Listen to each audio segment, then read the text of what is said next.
stories will thrive.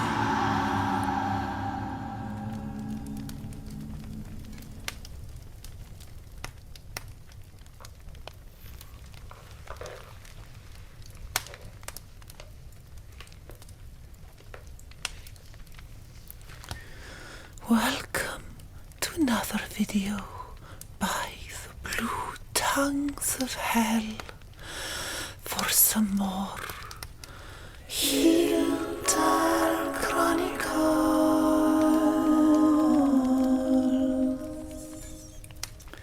This chapter is called Woodland Shrine.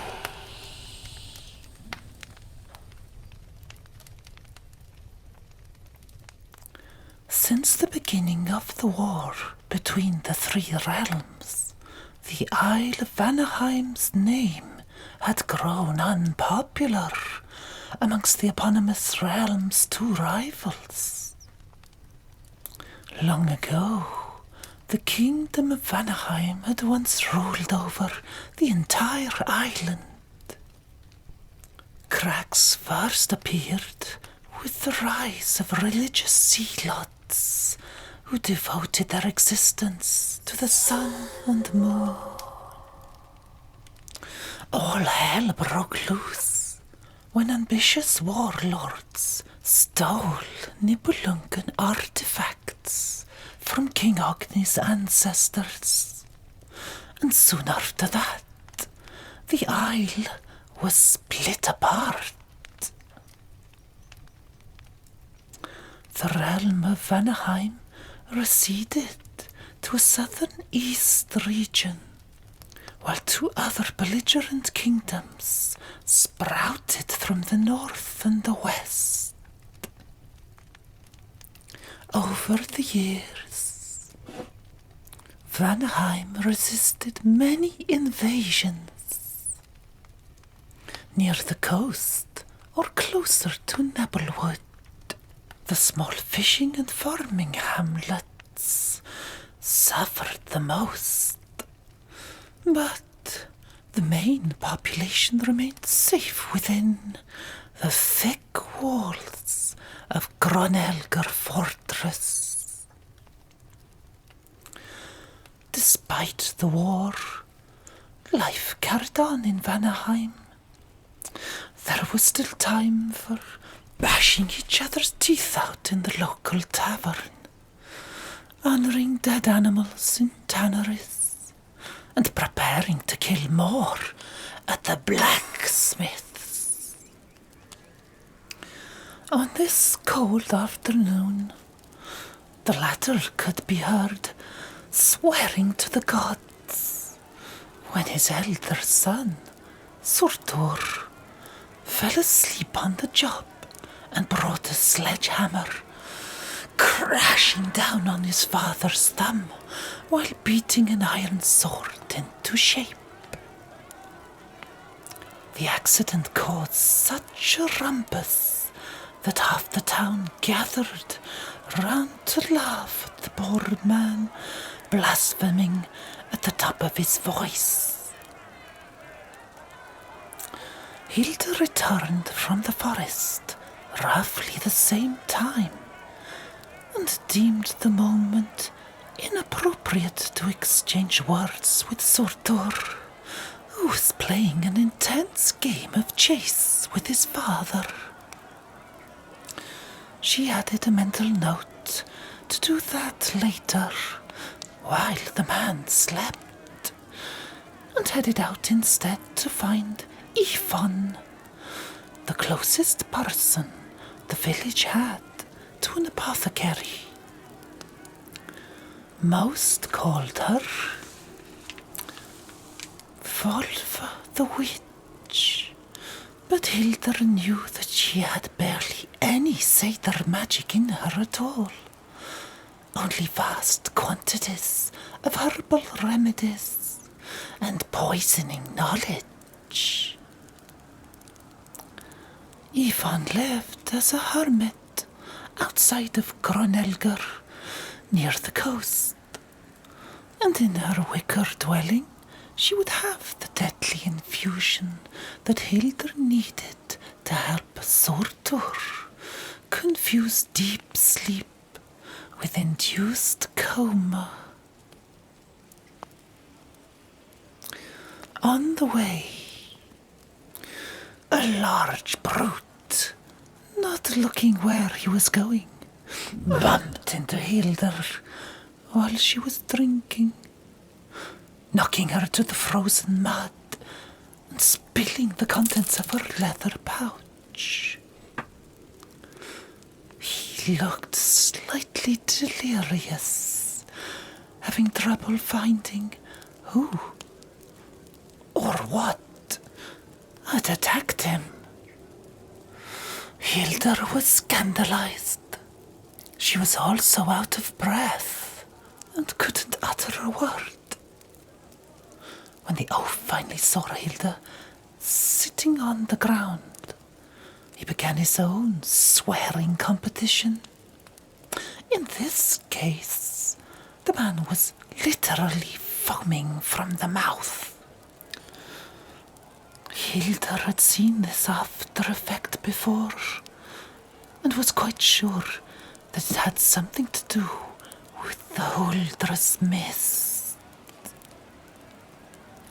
These men and women had been brought back from the darkness too many times, and some villagers were starting to lose their grip.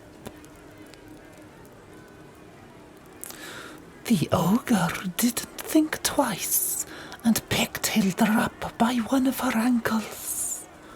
He swore a lot more and threw Hyldr into a barrel of ale.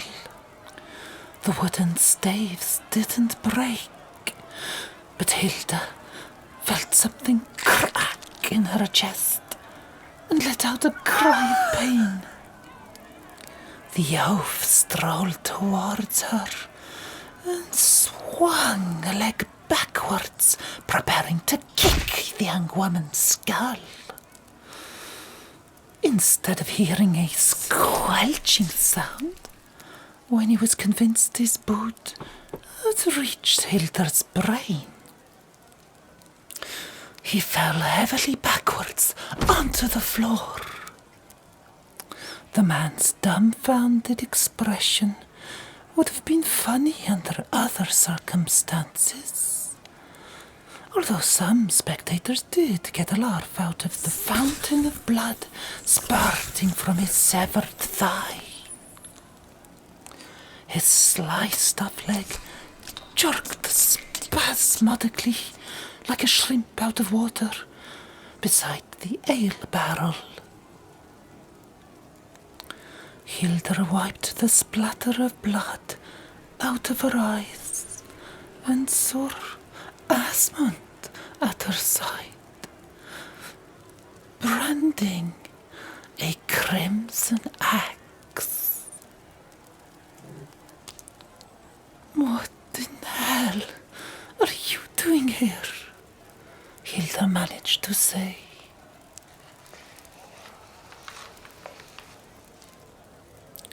"You're welcome, sister. Our good father has pardoned us all. His spirits are low, but his heart has a few embers left," said Asmund, lifting his sister to her feet and daring with fiendish eyes the one-legged man to get up. Hyldr wanted to strike him, curse him, and find a way to send him back to sea. But only bloody tears flooded from her troubled eyes. Asmund hid her under his coat and threw the axe back towards the tavern owner. The burly man was almost as impressive as the bleeding fool on the ground, but he limited his outbursts and complaints about the weapon that the prince had ripped off the entrance's crossed axes insignia. It would be all right, sis dear. The winter won't be long. Hyldr sobbed even more bitterly against her brother's chest. How little he knew.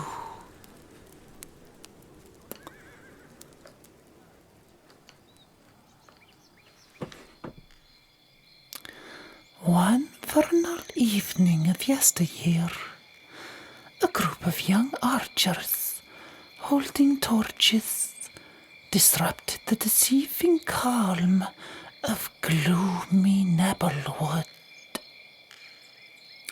They made enough racket to wake a dormouse and hoped to scare an elk out of hiding.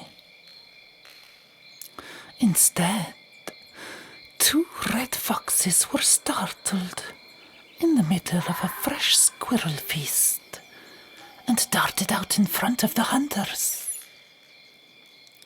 One at a time, the hunters took turn in aiming at the frantic game. The last of the blonde-haired archers struck gold, sending 2 arrows into the back of one of the foxes. The vixen rolled around, snapping off one of the shafts. The male turned to defend the vixen and was rewarded with an arrow close to the heart from one of the other hunters, who roared with laughter. They had been drinking, which didn't make much sense when risking one's neck in a dangerous environment filled with lethal beasts and other hunters with less talent. The sky was cloudy, and the spring sun was setting, which provided the 2 foxes with a quick window of opportunity. They scrambled behind a massive pine tree and involuntarily shifted into their human forms. Earlier, the couple had swallowed a small vial full of Hyldr potion, designed to maintain human shape longer than usual. Morphing back to foxes to hunt a squirrel was a plan that had fatally backfired, and now they were cornered. Run to the shrine. I'll keep them occupied, said the vixen telepathically to her badly wounded companion. The male Hyldr did not argue and pled his way to the small hills beyond the pines. The young men spotted a naked man hobbling with a bloody arrow in his chest and yelled at him to stop. They quickly realized they had nearly murdered a Hyldr and knew that they were going to regret it if any others found out. An archer plucked another arrow from his quiver and aimed at the Hyldr's head. A woman flew out of hiding and broke the bow in 2 with a powerful knee blow. The others were shocked at first, hurling their bows around like clubs. But then they saw who the assailant was. The hunters shared conniving grins and formed a ring around the unclothed woman. Why don't we have a bit of fun before getting rid of her? Said one of the hunters. The other lute men agreed and pinned the Hyldr down, standing on her wrists and spreading her legs. A cumbersome lad undid his undergarments and fell to his knees.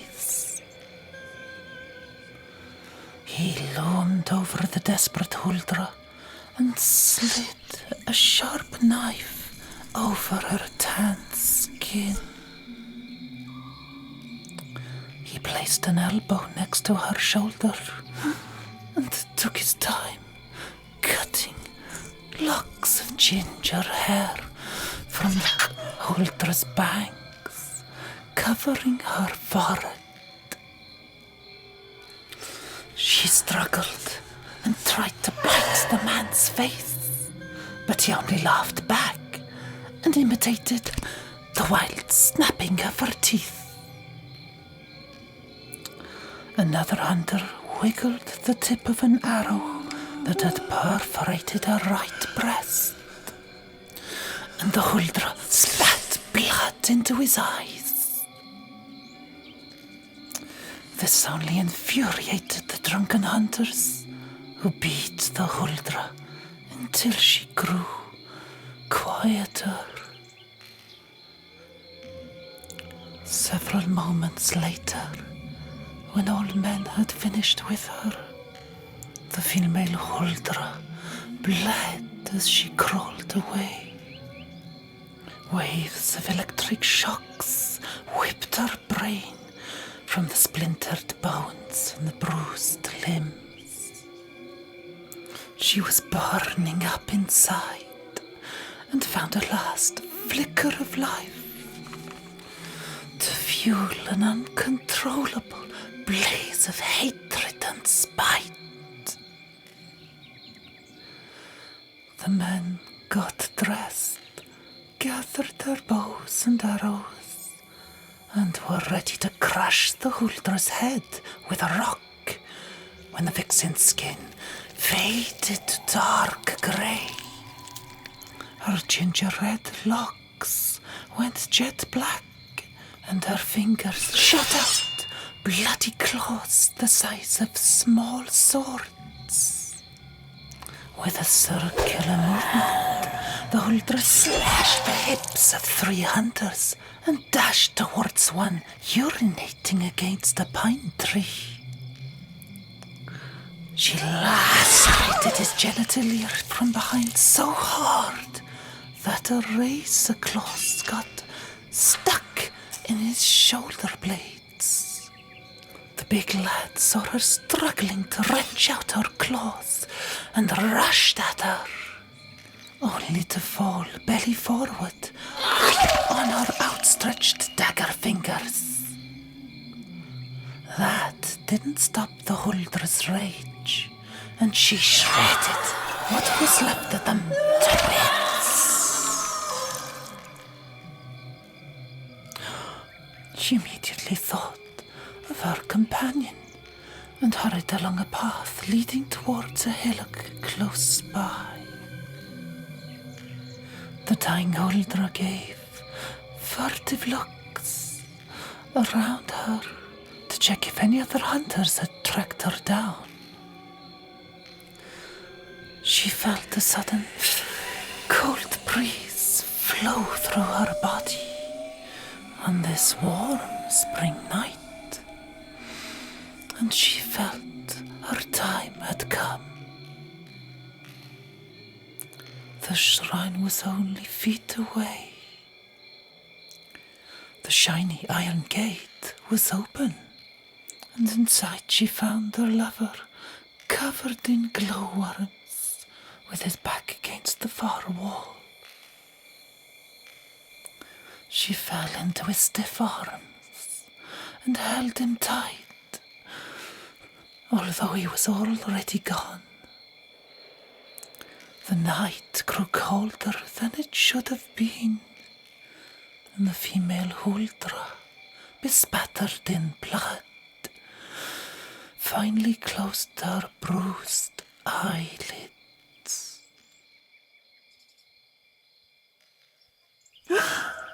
Kyōko woke up in a sweat. The nightmare felt as real as the cold wind howling through the cracked walls and rusty iron gate. She touched her chest and she could not find any arrows or wounds, apart from the scar of a self-inflicted one on her arm. And yet her head was pounding and her muscles were in flames. Her forest prison to keep her away from the villagers wasn't as dark as when she had fallen asleep. Fireflies were hovering around a statue at the back of her cell. She crawled over to get a closer look and realized the sculpture wasn't handmade.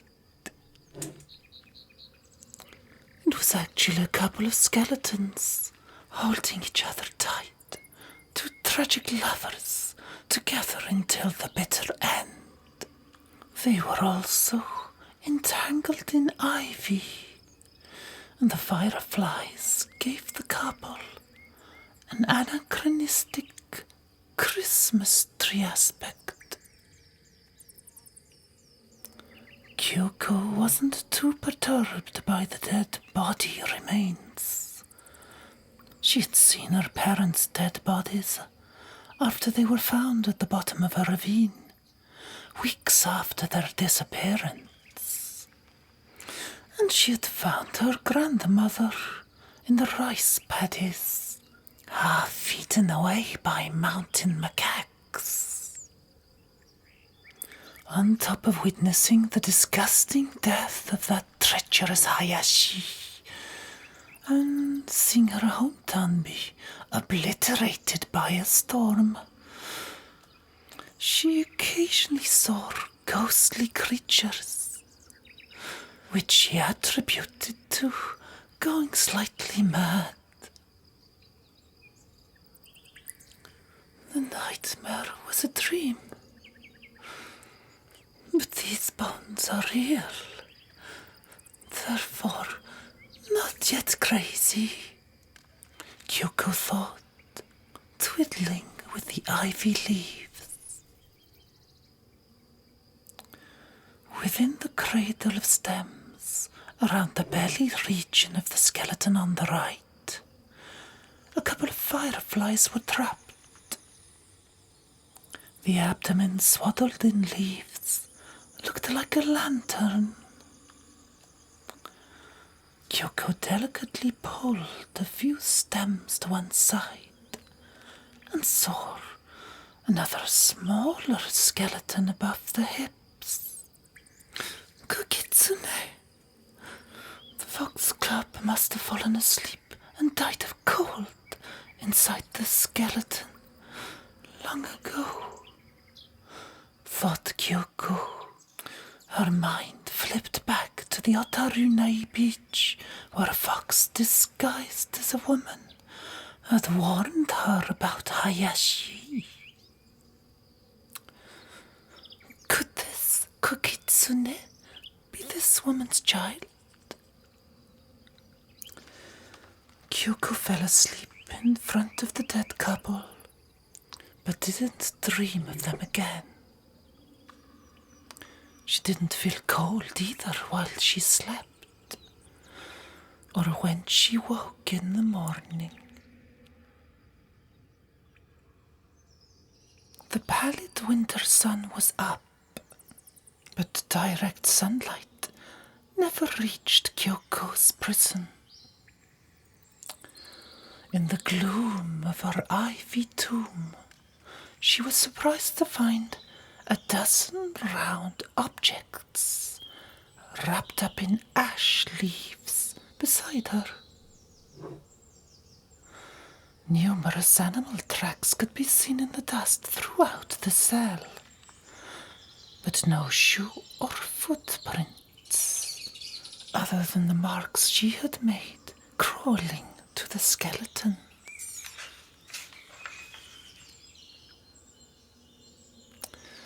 "Why should I be surprised?" said Kyōko to the dead bride and groom. "You know, you actually remind me of Hayashi and I. The perfect couple on a summer's night's eve. Now, what has the animal kingdom brought me for breakfast?"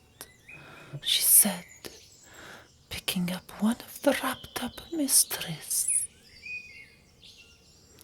There was a thin twig holding the tip and the stalk of a scarlet blood leaf together. Kyōko pulled it out, and the opposing sides unfolded like a blooming flower. Kyōko peeled off the two asymmetrical sides, separated by the midrib that were stuck to a snowy ball inside. She gave it a sniff and concluded it must be edible, only because she hadn't eaten since the last morning on the blade of gold. Nevertheless, Kyōko chose to open the other wrappings first. The gift ceremony cannot be concluded until all the gifts have been disclosed. In total, there were 5 soft powdery balls shaped as skulls. What a thoughtful present. Thank you, Mrs. Oru. Kyōko displayed them in a circle on each of the red leaf wrappings. There were also 3 tough brown cubes she placed around the white circle, and 1 curious, delicate green heart that glistened as if it had been removed from the body of a miniature heavenly monster. "That one's called a stab apple," said someone in a dark corner of the cell. Kyōko should have been used to having the life scared out of her, but she squealed all the same, dropping the stab apple on the floor. "Are you another ghost?" asked Kyōko, shuffling away on her knees to the other side of the cell. "Do I look like one?" asked the young woman, wearing a wicker garment with bracken and leaves she had woven through flexible reeds. "I do not know what ghosts are like in these horrible lands." "Ah, so you've met the humans around here." "Quite the can of worms," said the woman, walking closer to the skeletons. "And some are as evil as Oni, as ogres," said Kyōko, staring at the dead couple. "Were they kitsune?" "I'm not familiar with that term. They were like I am," said the Hyldr, morphing into slender red vixen and straight back into a ginger-haired woman again. "Opake!" exclaimed Kyōko, which meant shape-shifter. "Why don't you keep your clothes when you transform?" asked Kyōko, watching the Hyldr readjust the wicker garment that had fallen to the ground. Kitsune can? Well, this kid can't. Perhaps you could show me how it is done one day. I am Kara, said the Hyldr, touching her forehead with 2 fingers and swiping her neck with 3 others. Iran karapte, kani Kyōko kune. My name is Kyōko. You have such an exotic voice and features that I have never seen. Why are you here, Kyōko? Asked the Hyldr, sitting down and curling up into a ball like a fox would. I am a prisoner. They call me witch. They think I brought a curse to Vanaheim. Even husband left me here. We know Prince Asmund and his sister. They like to desecrate this shrine and let people rot here. Shrine? Asked Kyōko, crawling back next to the food. Kara extended an arm to caress the ivy crib of bones. You saw these Hyldr in the woods, didn't you? I saw a lady running for her life. She had arrows in her back, like in my dream. You mean these arrows? Said Kara, removing a snapped-off arrow from behind the vixen skeleton. You can sense the dead, see them and smell them, can't you? We saw you in the forest when you arrived, seeing what wasn't there. And this is a sacred fox shrine to worship the 2 dogs that you dreamed of. They were murdered by hunters. The cruel Norsemen of Vanaheim used this place to exile outcasts. But we're not going to let you go mad here, are we? Kyōko was too tired and hungry to keep on talking about the wretched Norsemen. So she picked up the green heart and asked, "Did you make these? They smell good too, don't they? I delivered them this morning to bring you hope," said Kara, "and heal your arm. You're in pain, I can see." Kyōko didn't reply, holding the arm she had bitten when she was lost at sea. It seemed so long ago, with the torn flesh that never really healed properly. "Oh, but I'm sorry to bother you like this," said Kara, walking towards the gate. "Oh, but I'm sorry to bother you like this," said Kara, walking towards the gate. "Please enjoy your meal. However, I advise you to leave the green stab apple for too late."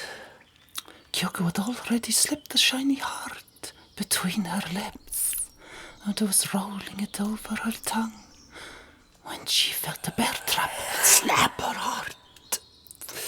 She collapsed on a patch of ivy, and her head rebounded off the vegetal cushion. Kyōko, I told you to leave that one till last, said Kara, rushing over to hold Kyōko in her arms. You're too exhausted for the healing, sweet. The emotional explosion could kill you. Kyōko's eyes burst open, bloodshot. She looked up at Kara's freckled face, and waterfalls of warm tears spilled from her eyes. If you want to kill me one day, give me 9 of those again, said Kyōko, seeing fox kids playing around the skeleton's shrine. What is this last taste? Ah, the sour crystals that crackle in your mouth while they ooze out a sort of chocolate milk, I'm told. It's the first time I've tasted that. Well, it's the first time I've cradled a putrid human. Next time I visit, you will tell me about where you come from. I will have my little helpers leave something to drink beside the gate. Not as delicious, I'm afraid, as the cinder nuts or skellycombs. The white ones are the scary combs, the ska. The brown squares are the summer nurse, asked Kyōko, ready to doze off again. You guessed right, Kyōko. You'll be begging me for more summerness and scary combs before I could hop back through the gate. Mark my word, said Kara, shifting back to her vixen form and snatching her wicker garment between her jaws. See you soon, Kyōko the vulva. Kyōko felt a sunrise of well-being from the stab to the heart sweet she had just eaten, and waved goodbye to the red fox springing through the black iron bars.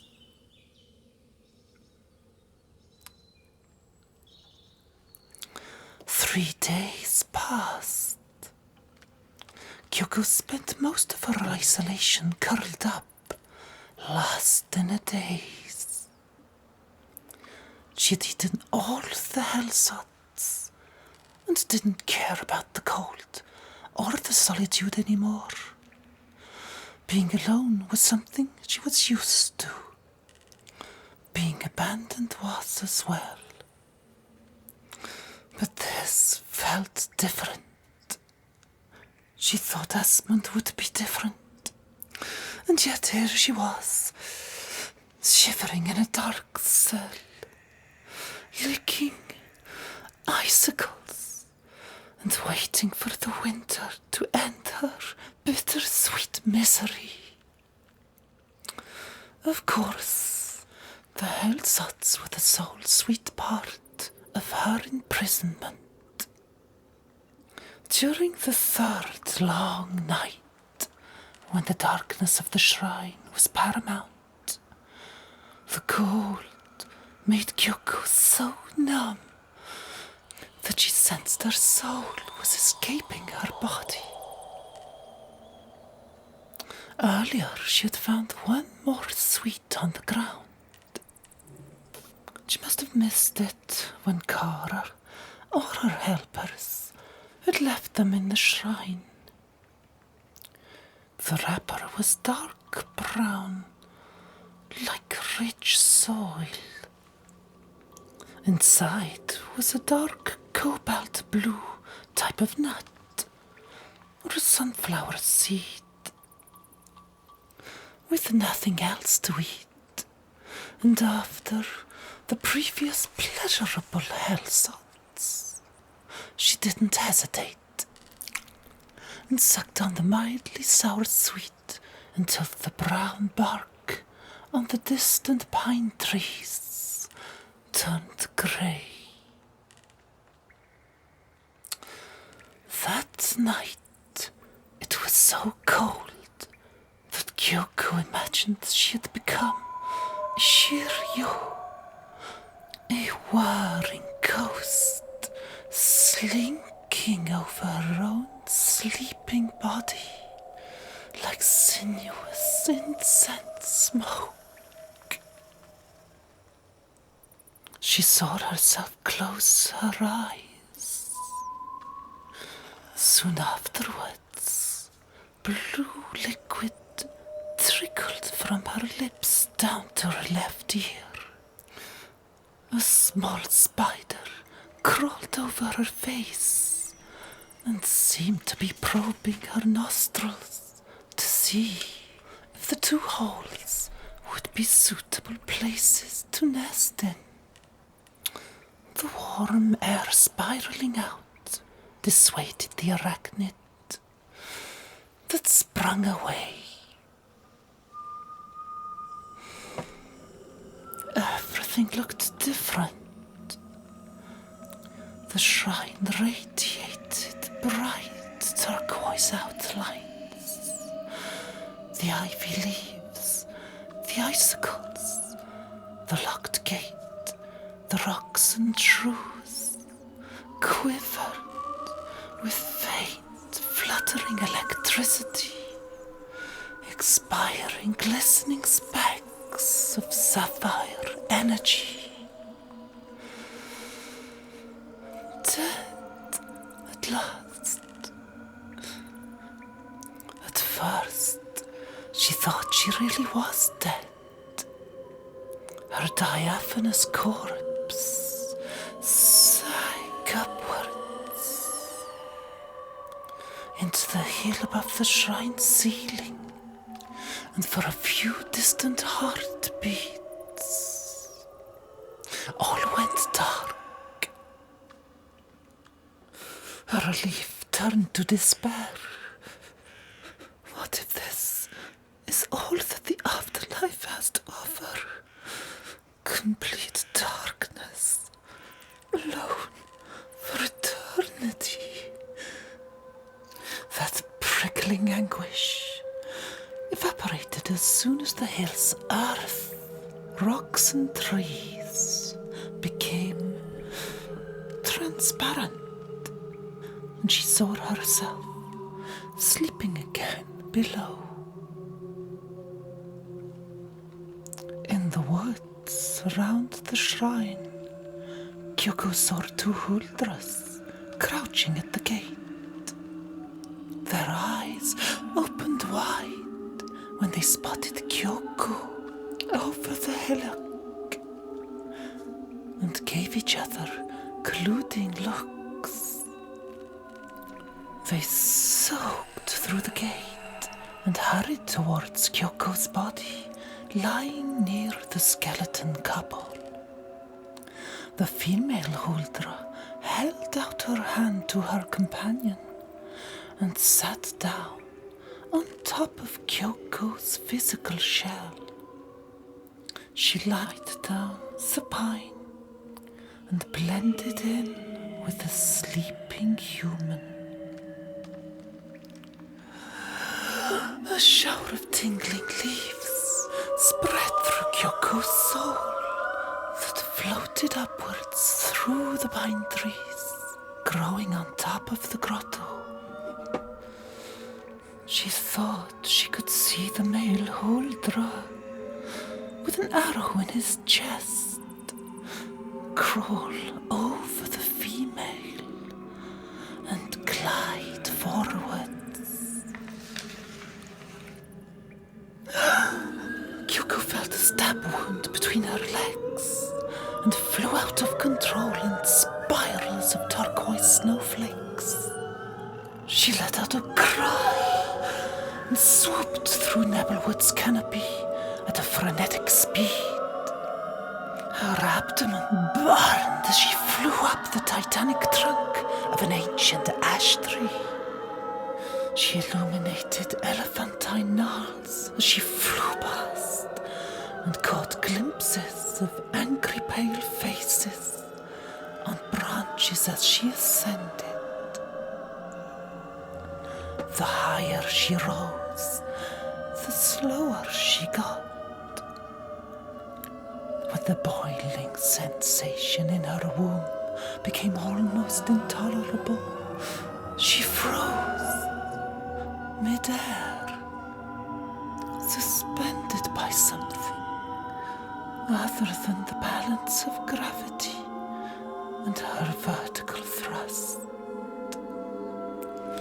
She stared into the eyes of a terrifying shadow wearing half a white mask. The masked being's spectral appearance was difficult to depict in the shade. It lay like a watchful hound on spread out branches of a thick bough. Kyōko thought she could see leathery wings draped over its shadowy body that ended in a fish-like tail. It seemed to be staring right through her. But there was a palpable field of raw energy that felt almost sacred, deadly even. I shouldn't be here, thought Kyōko. I don't want to be here. Is this where we go when we die? Kyōko heard the bell chime, and then another, and a frizzle of electricity rippled from the creature to the violet tree branches. The masked shadow seemed to wake up.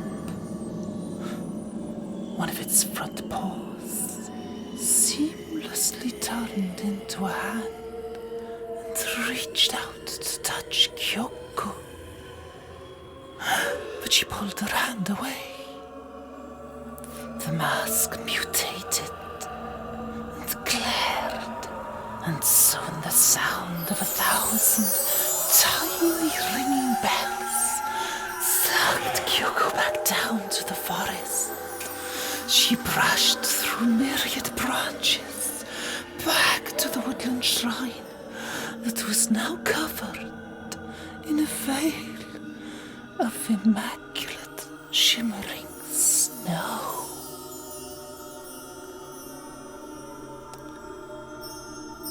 The shrine was empty, and the Hyldr had left. Kyōko sank through the hill to hover over her body. But she did not know how to slip back in. That was when the pain resumed tenfold between her legs. Kyōko's physical sweaty body shuddered, exhaling steamy heat from every pore. It reached out, clutched the hand of one of the skeletons. When a rush of insufferable pain rushed through Kyōko's spirit, her body writhing on the floor snapped off the skeleton hand and held it like a talisman over her chest. Kyōko saw fox kits in the grotto gloom. They started to run in circles around her body, yelping and nipping at each other's tails. Kyōko's legs spread wide open on the ivy bed. and something furry slithered out from under her dirty yukata. A soggy foxtail. Kyōko's spirit and body screamed in one last excruciating effort to expulse the remaining fox out of her, and it slid onto the ground in a pool of blue blood. The bright, reverberating cold colours in the Woodland Shrine went dark, and the skulk of foxes disbanded to their respective dens, with chunks of placenta in their jaws. Kyōko was awoken by some kind of commotion in the shrine. Her muscles ached badly, and she felt drained of the little energy she had left. There was enough light that morning to see something fidgeting inside the skeletons cloaked in ivy, and Kyōko crept closer to remove a few stems to peek inside. Despite her dreariness, her heart beat heavily, and she could still hear echoes of the forest bells ringing in her mind. She drew the ivy curtain slowly and found a fox kid trapped inside the ivy womb of the deceased vixen Hyldr. When Kyōko tried to sever the brittle ivy stems, the kid bit her. Kyōko licked her finger and frowned at the little fox. You want to get out, don't you? Then let me help you, she growled. Wait, Kyōko, commanded a female voice from the shadows. Are you hurt? Did he taste your blood? Asked Kara worryingly. The Hyldr flew beside Kyōko and held her bitten finger.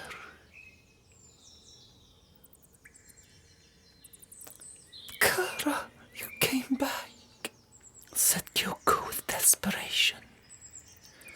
Kara squeezed Kyoko's hand and gazed at the trickle of blood as if under hypnosis. They should never mutate so young. Mutate, Kyōko replied, slightly confused and fed up. Let's just say the ritual worked, thanks to you. Long-lost heir was stolen from us many moons ago. They were his parents. You're saying this little biter here didn't sneak in last night to find a place to sleep? A nice comfy bed of bones. He probably just got lost and snuggled under the ivy covers. Do you remember anything from last night, Kyōko? I know I died, that's for certain. That's all I want to remember. Well, this young Hyldr was born during the night in this shrine. And unfortunately it will need to feed soon.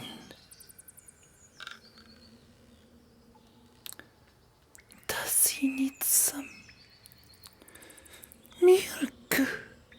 Said Kyōko as she mimed breastfeeding. Not milk, no. Soon he will want more blood, so stay clear of him. He's a dog now, untrained.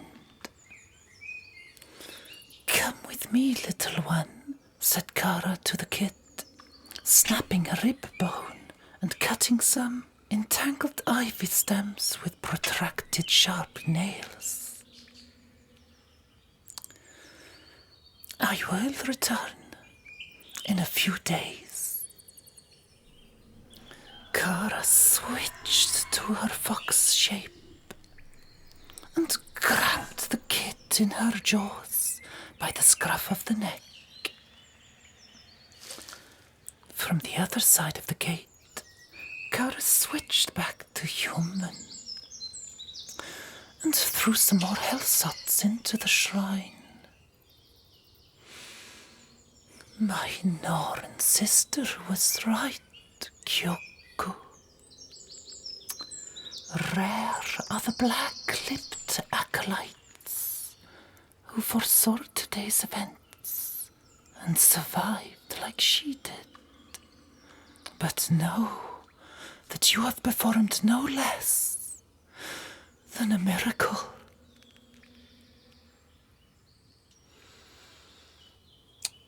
Kyōko thinned her lips and picked up the helsots.